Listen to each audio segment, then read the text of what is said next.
Hello students, welcome to the channel study with Giri sisters.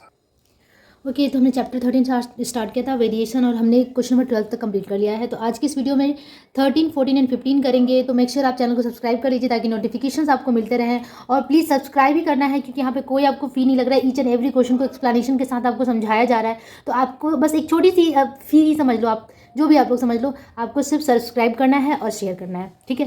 तो ये मेरी रिक्वेस्ट है। तो चलो स्टार्ट करते हैं क्वेश्चन नंबर 13 से। ओके, सबसे पहले तो मैं ये बता दूं कि जब भी वेरिएशन का स्तंभ पढ़ते हैं ना, तो थोड़ा सा लगता है कि अरे यार ये कैसे बनेगा, लेकिन होता बहुत ही आसान है। तो यहाँ पे आप देख सकते हो कि क्वेश्चन नंबर 13 में क्या कह रहा है कि एक हौज का आयतन, मतलब वॉल्यूम ऑफ सिलेंडर की बात की गई है, ठीक है। आयतन उसके आधार की त्रिज्या, मतलब कि रेडियस, मतलब उसके आधार की त्रिज्या के वर्ग के साथ यौगिक समानुपाती है। तो इसका मतलब मैं बता देती हूँ आपको। तो दो बेलनों के आधार का अर्धव्यास अगर इतना और उसकी ऊंचाई का अनुपात इतना होने से आयतन का अनुपात क्या होगा। मतलब कि ये जो बेसिकली ये जो लाइन दिया हुआ है ना, ये हमारा मेन है। इसी लाइन से हमें क्या करना है, रिलेशनशिप बैठाना है। तो दिया क्या हुआ, मैं एक बार और फिर से बता दूं।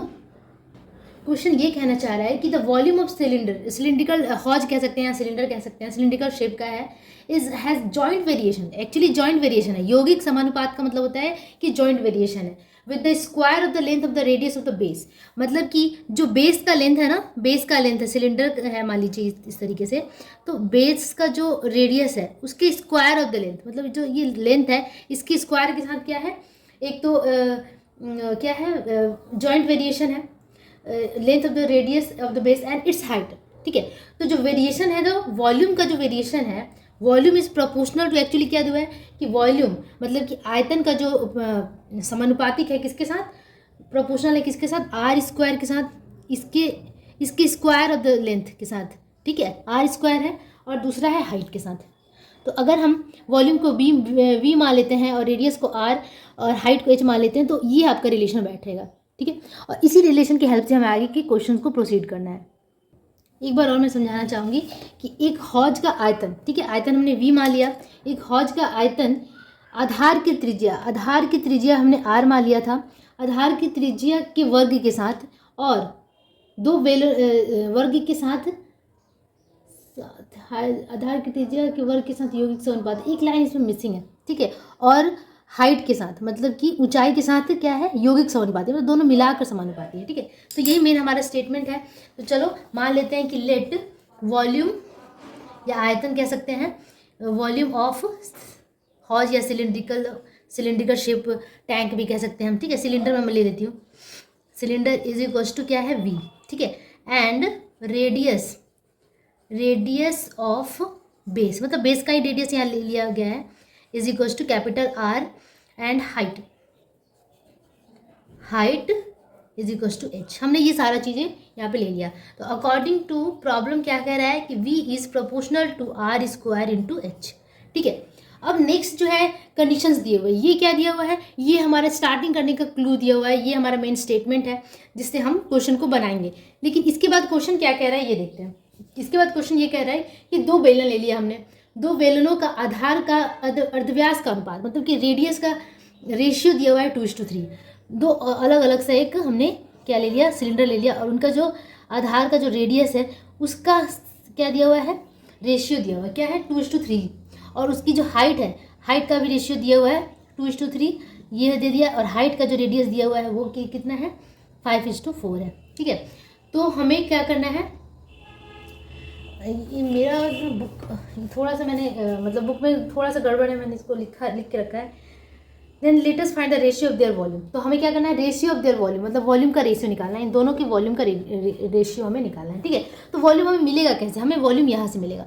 तो इससे सबसे पहले तो सिंप्लीफाई कर लेते हैं, v is equal to K into R square into H, ठीक है। ये हमारा इक्वेशन नंबर 1 है, ठीक है। अब आगे क्या दिया हुआ है, फर्स्ट केस लिख लेते हैं कि फर्स्ट केस में क्या है। फर्स्ट केस में क्या दिया हुआ है, ये दिया हुआ है कि ratio of two cylinders is equal to ratio of radius, ठीक है, ये मैं भूल गई, इज इक्वल टू 2:3, ठीक है। तो मान लेते हैं कि कितना है, स्मॉल आर ले लेते हैं, 2 into small are and 3r ले सकते, ठीक है। आर हमने ले लिया क्योंकि हमें क्या, आर तो ऐसे भी कैंसिल हो जाना है, ठीक है। तो यहाँ पे हमने क्या कर लिया कि हमने ले लिया यहाँ पे रेडियस, ठीक है, रेडियस हमने ले लिया। अब हमें हमारे पास सेकंड केस में क्या दिया हुआ है, सेकंड केस के अकॉर्डिंग ये दिया हुआ है कि रेशियो ऑफ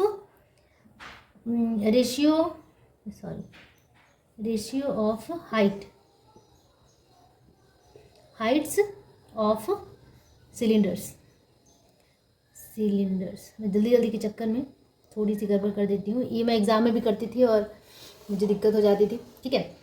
तो ratio of the height of cylinders is equal to how much, it is given 5:4, where it is, let me see, ठीक है। तो 5:4 दिया हुआ है, तो मान लेते हैं कि लेट ये क्या है 5H और 4H है, ठीक है, ये हमने मान लिया कि ये इतना है, ठीक है। अब फर्स्ट केस से हमें ये मिला, सेकंड केस से ये मिला, अब हमें निकालना है क्या, रेशियो ऑफ देयर वॉल्यूम्स। बहुत ही आसान है, लिखेंगे कि ratio of their volumes, ratio और ऑफ अलग अलग लिखना है, their volumes is equal to, volume क्या होता है, सिलेंडर का वॉल्यूम का फॉर्मूला हमें पता है कि क्या होता है πr²h, लेकिन यहाँ पे πr², पाई की जगह पे के दिया हुआ है, पाई भी तो वहाँ पे कांस्टेंट ही था एक तरीके से, लेकिन यहाँ पे वॉल्यूम हमारे इस फॉर्म में दिया हुआ है, ठीक है, क्योंकि पहले ही एक इस तरीके से स्टेटमेंट दे दिया था कि वॉल्यूम कैसा था, रेडियस का के स्क्वायर और हाइट से समानुपातिक था। तो हमें यहाँ पे v क्या मिला, k × r²h, तो हम वही यहाँ पे लिखेंगे, ये नहीं कि हम फॉर्मूला लगाएंगे, नहीं, यहाँ पे हमें क्या करना है, फॉर्मूला नहीं लगाना है, तो हमें इसके अकॉर्डिंग लेना है फ्रॉम 1 से। तो v इज इक्वल टू क्या है, k r²h, ठीक है। तो हमें यहाँ पे मान लेते हैं कि let volume of both cylinder, both new cylinders कह सकते हैं, बोथ सिलेंडर्स भी कह सकते हैं, cylinders is equal to V1 and V2। हमने V1 और V2 के फॉर्म में इसे लिख लिया। तो अब हमें दोनों का रेशियो चाहिए ना, ठीक है। तो अकॉर्डिंग टू प्रॉब्लम अगेन, ठीक है, V1/V2 रेशियो चाहिए हमें, वॉल्यूम का रेशियो, मतलब कि हम जब डिवाइड कर देंगे तो रेशियो ही मिलेगा। V1 से हमें क्या मिलेगा, यहाँ से k × r²h है ना, तो k × r²h है, तो r का वैल्यू हम क्या लगाएंगे, क्योंकि V1 है और पहला सिलेंडर का हमने 2r लिया है ना, दोनों का जो रेडियस है, ये दोनों के रेडियस है, मतलब एक का रेडियस 2 है तो दूसरा का 3 है, मान लेते हैं, तो एक का हाइट 5 है तो दूसरा का हाइट h है, तो हमारा पहला जो V1 का होगा वो क्या होगा, 2r होगा, तो 2 × r की जगह पे 2r, और फॉर्मूला इसके अकॉर्डिंग क्या है, r² है ना, ठीक है। हमारे पास वॉल्यूम है v is equal to k × r²h, इसी में पुट करेंगे, r का वैल्यू यहाँ पे हमें स्मॉल 2r लेना है, 2r का स्क्वायर इंटू h, हाइट क्या लेना है हमें, पहला हाइट क्या है 5 है तो 5h लेंगे, 5h divided by k into यहाँ पे 2r की जगह पे यहाँ पे क्या है, दूसरे सिलेंडर का रेडियस कितना है 3r है, तो 3r का स्क्वायर कर लेंगे, हमें पुट करना है इसी में, हम इसी में पुट कर रहे हैं, ठीक है, इंटू हाइट कितना है 4h है, 4h हमने ले लिया, ठीक है। अब k से k कैंसिल हो गया, यहाँ h से h कैंसिल हो गया, 2r का स्क्वायर है तो 4r स्क्वायर हो जाएगा, यहाँ पे 9r स्क्वायर हो जाएगा, ऊपर में 5 था मल्टीप्लाई में, ठीक है, और यहाँ 4 था, तो r स्क्वायर से r स्क्वायर भी कैंसिल हो गया, 4 से 4 कैंसिल हो गया, आंसर कितना है 5:9, आई थिंक सो, यस 5/9 आ गया, तो आपका आंसर भी यहाँ आ गया V1/V2 या V1:V2 is equal to 5:9, this is your ratio, ठीक है। तो इसी तरीके से हमने क्वेश्चन को सॉल्व कर लिया, बहुत इजी है, बस आपको पहले ही दे दिया है स्टेटमेंट, पहले ही ये जो इक्वेशन है आपके लिए दे दिया है, इसी इक्वेशन में पुट करना है और आंसर ले लेना है, ठीक है। तो चलो अब इसी के साथ बढ़ते हैं नेक्स्ट क्वेश्चन पे, क्वेश्चन नंबर 14, ठीक है। ओके, क्वेश्चन नंबर 14 देखते हैं। 5 लाख ग्राम की कृषि समवाय समिति एक ट्रैक्टर खरीदी, ठीक है।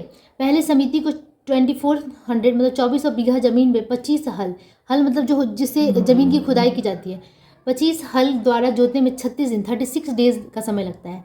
इसी ज़मीन में मतलब कि सेम ज़मीन में एक ट्रैक्टर, केवल एक होगा यहाँ पे, सॉरी यहाँ छूटा हुआ है, एक ट्रैक्टर द्वारा 30 दिन में जोत दी जाती है, मतलब कि एक जितना काम ये 25 हल करते हैं ना, उतना काम ये एक ट्रैक्टर करता है 30 दिन में, लेकिन उससे 30 दिन में आधा करता है वो, ठीक है। क्योंकि यहाँ पे बहुत मिस्टेक आ रहा है, मैंने न्यू बुक ली थी और बुक में काफ़ी मिस्टेक है, तो यहाँ पे एक्चुअली क्या है कि आधा ज़मीन वो क्या करता है, जोत लेता है। तो एक ट्रैक्टर कितने हलों के समान काम करता है, मतलब एक ट्रैक्टर कितने हलों के बराबर काम को वो कर लेता है, क्योंकि एक ही हल है और वो आधा ज़मीन को जोत ले रहा है, मतलब कि एक ट्रैक्टर कितना 25 हल में से कितने हलों के बराबर वो काम कर रहा है, ये हमें निकालना है। एक ट्रैक्टर बराबर कितना हल, ठीक है। अब इसे हमें परिवर्तन सिद्धांत या वेरिएशन की हेल्प से निकालना है। तो बहुत ही आसान है। सबसे पहले तो हम लिख लेते हैं कि हमारे पास क्या क्या गिवन है।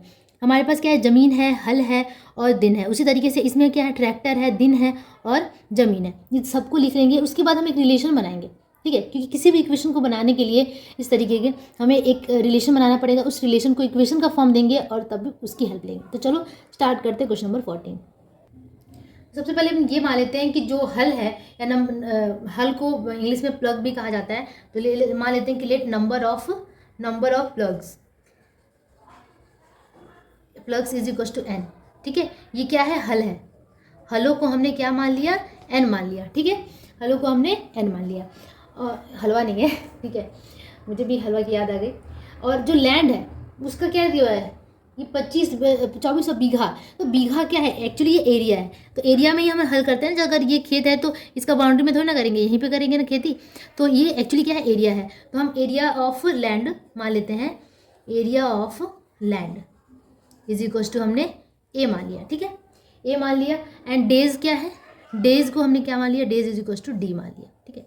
डेज को हमने डी मान लिया। अब दिया क्या हुआ है कि एन डी और दिया है लैंड एरिया, ठीक है। तो एन क्या है, नंबर ऑफ प्लग्स, मतलब कि हल, जितने भी हल लग रहे हैं। कितने हल लग रहे हैं, अगर 25 हल लग रहे हैं तो ज़मीन कितना, नंबर ऑफ डेज कितना लग रहा है, हमें 36 दिन का समय लग रहा है। और जो एरिया है वो कितना है, 2400 बीघा है, ठीक है, 2400 बीघा इतना ज़मीन है, ठीक है। अब क्या हो रहा है कि जब जो नंबर ऑफ प्लग्स मतलब हलों को हटा के एक ट्रैक्टर यूज़ कर रहे हैं, क्या है, एक ट्रैक्टर यूज़ कर रहे हैं, एक ट्रैक्टर यूज़ कर रहे हैं, तो नंबर ऑफ डेज लग रहे हैं 30। और ये क्या दिया हुआ है कि now half of the land can be cultivated only by the tractor in 30 days, ठीक है। इंग्लिश वाला बुक का जो वो था वो मैंने मंगवाया है। तो इसमें सही दिया हुआ है, क्योंकि बुक में, हिंदी वाली बुक में काफ़ी रॉन्ग है, पता नहीं शायद बंगला से ट्रांसलेट किया जाता है, जिसकी वजह से वो गलतियाँ हो जाती हैं, ठीक है। तो हाफ ऑफ द लैंड है, तो लैंड यहाँ पे 2400 है, तो यहाँ पे कितना हो जाएगा, इसका हाफ हो गया कितना कि 1200 बीघा, ठीक है ना। मतलब 1200 बीघा एक ट्रैक्टर 30 डेज में कंप्लीट कर लेता है, उसकी जुताई कर लेता है, ठीक है, प्लगिंग कर लेता है, ठीक है। तो अब हमें क्या करना है, हमें एक रिलेशन बनाना है, क्योंकि इसको अगर हम नॉर्मली सॉल्व करने जाएँ तो तब तो नॉर्मल हो जाएगा। हमें तो इसे वेरिएशन के हाथ से सॉल्व करना है। तो हम बनाते हैं रिलेशन। देखिए रिलेशन क्या बनेगा कि जो नंबर ऑफ हल है ना, हल से कितना एरिया को जोत रहा है। तो अगर इसके साथ हम इसका रिलेशन बनाएं कि अगर 25 हल है और 2400 बीघा ज़मीन है, अगर मैं हलों की संख्या बढ़ा दूं, अगर मैं 50 कर दूं, तो बीघा भी बढ़ेगा ही, ठीक है। कहने का मतलब ये है कि अगर ये घटेगा तो ये भी घटना चाहिए, अगर ये बढ़ेगा तो वो भी बढ़ेगा, ठीक है। तो उसके साथ मुझे जहाँ तक लग रहा है सीधा सा अनुपात है। एक बार करके देखते हैं कि आंसर क्या आ रहा है, ठीक है। तो मुझे जहाँ तक लग रहा है कि जो n है ना वो डायरेक्टली प्रोपोर्शनल है एरिया के, ठीक है। अगर n बढ़ाएंगे मतलब कि हलों की संख्या बढ़ाएंगे तो नंबर ऑफ बीघाज बढ़ भी सकता है, घट भी सकता है, चलो मैं देखती हूँ, ठीक है। लेकिन जो नंबर ऑफ जो ये है ना, ये क्यों ये जुताई का काम कर रहा है और ये डेज के साथ हमेशा उल्टा समानुपात होगा, मतलब कि इन्वर्सली प्रोपोर्शनल होगा। तो n is inversely proportional to d, मतलब या 1/d हम लिख सकते हैं। n is inversely proportional to d को 1/d लिखा जाता है, क्योंकि अगर हम नंबर ऑफ प्लग्स बढ़ाएंगे, मान लीजिए कि हलों की संख्या हमने बढ़ा दिया, तो नंबर ऑफ डेज तो कम ही लगेगा ना, कम लगेगा, जल्दी काम हो जाएगा। तो ज़्यादा इंस्ट्रूमेंट होगा तो जल्दी काम होगा, कम इंस्ट्रूमेंट होगा तो लेट से काम होगा। तो इसके साथ तो ऐसे ही पता चल रहा है कि उल्टा समानुपात है, ठीक है, या फिर इन्वर्सली प्रोपोर्शनल है, ठीक है।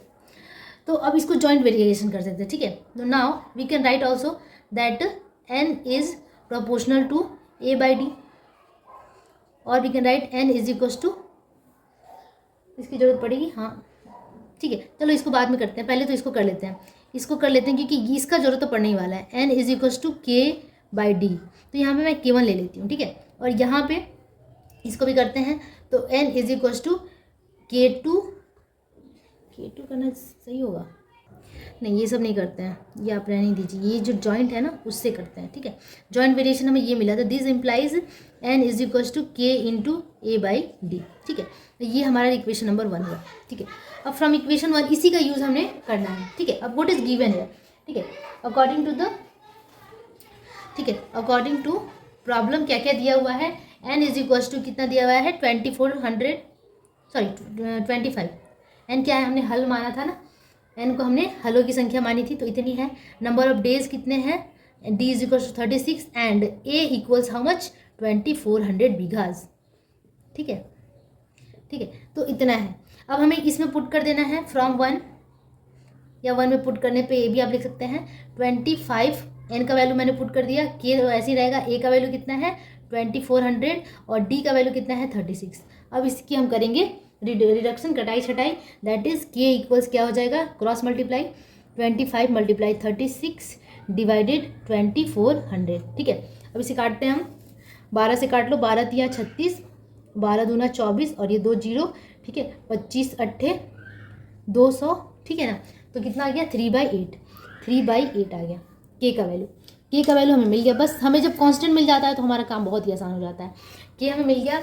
अब क्या कह रहा है कि now again we have to use n is equals to k into a by d. Now we are having n, how much n we are have, one tractor है। अब n यहाँ पे n जो है ना वो चेंज हो गया, ट्रैक्टर के फॉर्म में आ गया। n क्या है, 1 ट्रैक्टर है। नंबर ऑफ डेज कितना है 30 डेज है, 30 डेज एंड बीघाज मतलब एरिया कितना है हमारे पास 1200 बीघाज, 1200 बीघाज, ठीक है। तो एन डी और ए यहाँ पे चेंज हो गया। अब सबका वैल्यू हमें पुट करना है, साथ ही साथ हमें के का भी वैल्यू पुट करना है जिससे हम ट्रैक्टर निकाल पाए, ठीक है। कि 1 tractor is equal to how much, मतलब कि हमें एन का वैल्यू यहाँ पे नहीं पुट करना है, 1 पुट नहीं करना है, क्योंकि हमें यही पता करना है कि एक ट्रैक्टर में कितने हल निकल सकते हैं, कितने प्लग्स होते हैं। तो हमें एन तो पुट ही नहीं करना है, तो एन इज इक्वल टू लिखेंगे, के का वैल्यू हमारे पास है 3/8, पुट कर दीजिए, मल्टीप्लाई एरिया कितना है 1200 एंड नंबर ऑफ डेज कितना है 30, ठीक है। एन हमने नहीं पुट करना है क्योंकि एन ही हमें निकालना है, ठीक है। कि एक एन यहाँ पे एक ट्रैक्टर है, तो एक ट्रैक्टर के बराबर कितने हल हो रहे हैं, तो इससे काट लेते हैं, 0 से 0 कटा, 3 से 3 गया और यहाँ पे 4 से काटते हैं इसको, तो 4 दूना 8 और 4 से 4 3 12 0 और हो गया 15। कितना है आंसर 15 आ रहा है मेरा। तो यहाँ पे 15 क्या आ गया, हमने हलों का संख्या लिया था, number of plugs. Now 15 plugs, number of plugs is equals to, यहाँ पे लिख सकते हैं कि number of plugs is equals to 15, that is 1 tractor is equals to 15 plugs, that is your answer, ठीक है। तो एक ट्रैक्टर कितने प्लग्स के बराबर, कितने हलों के बराबर है, एक ट्रैक्टर 15 हलों के बराबर था, तभी वो काम आधा काम वो 30 दिन में ही हो गया, ठीक है। तो इस तरीके से हमने क्वेश्चन को पूरा सॉल्व कर लिया। एक बार मैं ऊपर से स्क्रॉल कर लूँ जिससे आपको या तो आप स्क्रीनशॉट भी ले सकते हैं या फिर समझने में आसानी हो, ठीक है। ये मेरा ये जो था ना ये पूरा रफ पार्ट था, ठीक है, उसको आपको नहीं देखना है, ठीक है। ओके चलो, तो नेक्स्ट क्वेश्चन पे मूव करते हैं। ओके तो अब मूव करते हैं 15 नंबर क्वेश्चन जो कि लास्ट है। गोलक का आयतन, गोलक मतलब कि स्फेयर, ठीक है ना, गोलक का आयतन उसके अर्धव्यास के त्रिघात के साथ सरल समानुपात है, ठीक है। तो मैं एक बार इंग्लिश में भी पढ़ लूँ जिससे कंफ्यूजन ना हो। The volume of sphere varies directly with the cube of the length of its radius, मतलब कि v क्या है, डायरेक्टली प्रोपोर्शनल है cube of the length of the radius that is r cube के साथ, इस तरीके से हम कह सकते हैं, ठीक है। एवं गोलक के पृष्ठ तल का क्षेत्रफल मतलब कि सरफेस एरिया, ठीक है ना, सरफेस एरिया उसके अर्धव्यास के वर्ग के साथ समानुपात है, मतलब कि सरफेस एरिया अगर हमने s ले लिया तो अर्धव्यास के वर्ग के संबंध में that is proportional to r², ये कह सकते हैं, ये दिया हुआ है। तो प्रमाणित करें कि गोलक के आयतन का वर्ग और उसके पृष्ठ तल के क्षेत्रफल के घन के साथ सरल समानुपात होगा। तो हमें ये प्रूफ करना है कि square of the volume of the sphere is varies directly with the cube of the surface area, ठीक है। मतलब बेसिकली हमें प्रूफ क्या करना है कि square of the volume v² is directly proportional to s cube, घन के साथ है ना s क्यूब, ये हमें प्रूफ करना है, ठीक है। मैं यहाँ पे लिख दूँ, हमें प्रूफ करना है कि v² is proportional to s cube, ठीक है। तो चलिए जो जो दिया हुआ है उसे पहले लिखते हैं, क्या क्या हमारे पास है, what are the things we are having, ठीक है ना। पहले है कि volume of the sphere is varies directly with the cube of the length of its radius, ठीक है। तो मान लेते हैं सबसे पहले कि लेट, क्वेश्चन नंबर 15, ठीक है, मान लेते हैं कि let volume of sphere is equal to how much, मान लेते हैं कि v है, एंड रेडियस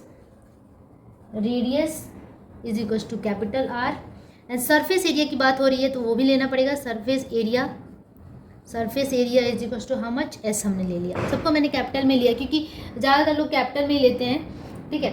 तो v इज दिया गया हुआ given, v is directly proportional to how much, R3, ये दिया हुआ है। अकॉर्डिंग टू द सम ये दिया हुआ है कि volume of the sphere is directly varies with the cube of the length of the radius, मतलब रेडियस का घन करें तो उसके समानुपाती है, तो v is directly proportional to R3, ये दिया हुआ है, and surface area is directly proportional to the square of the radius, ठीक है। तो surface area directly proportional to the square of the radius, मतलब कैपिटल एस ले लिया, यहाँ पे कैपिटल ले लेते हैं, ठीक है। ये हमारे पास गिवन है। तो अब ये तो समानुपात में है तो इसे तो चेंज करना ही पड़ेगा, तो लिखते हैं v is equal to K1 into R3 and again S is equal to K2 into R square, ठीक है। अब आप देखिए एक चीज़ तो कॉमन है, दोनों में R और R कॉमन है, ठीक है। तो हम ले लेते हैं यहाँ पे वैल्यू निकालते हैं R3 का, तो R3 इज इक्वल टू कितना हो जाएगा, R3 निकाला तो ये बाई में चला गया v बाई K1, और यहाँ पे मैं R स्क्वायर अगर निकालती हूँ तो S बाई K2 हो जाता है, ठीक है। तो अब ले लेते हैं हम R स्क्वायर R3, ठीक है।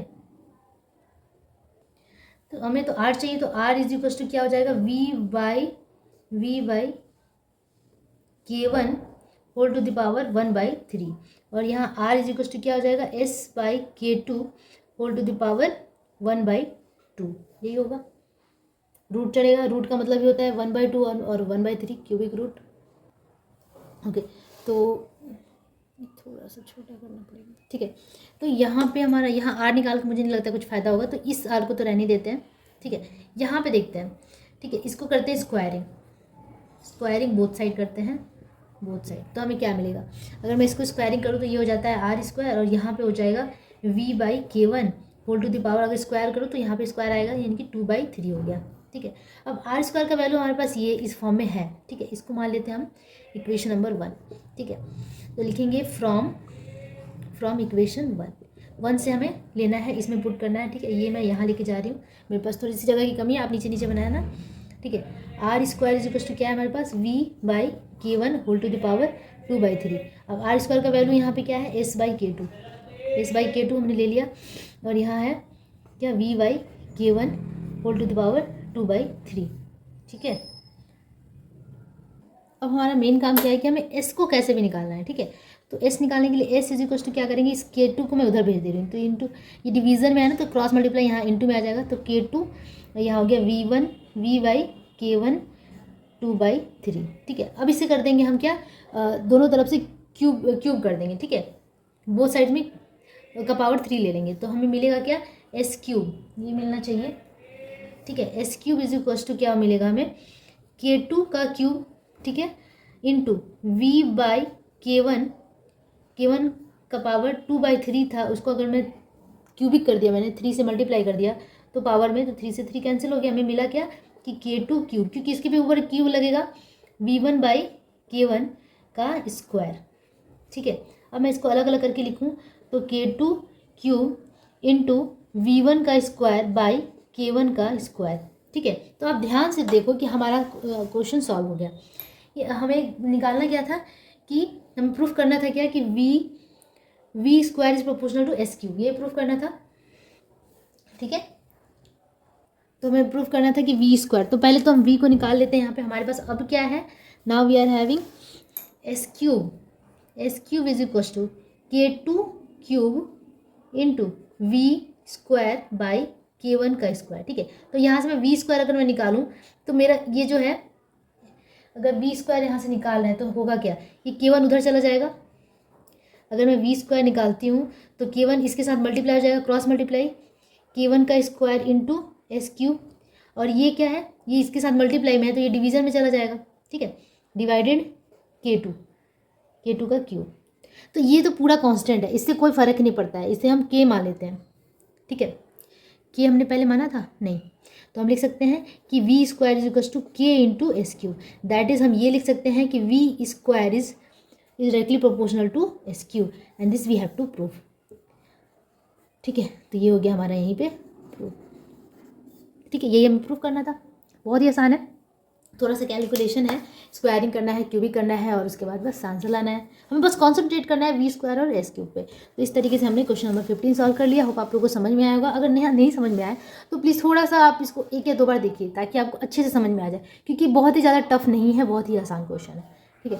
तो इसी के साथ हमने ये पूरा चैप्टर कंप्लीट कर लिया। वेरिएशन काफ़ी लंबा ले गई मैं, क्योंकि हेल्थ इश्यूज़ और मेरे अपने पर्सनल इतने सारे काम हो जाते हैं कि मैं कर नहीं पाती हूँ, सॉरी फॉर दैट।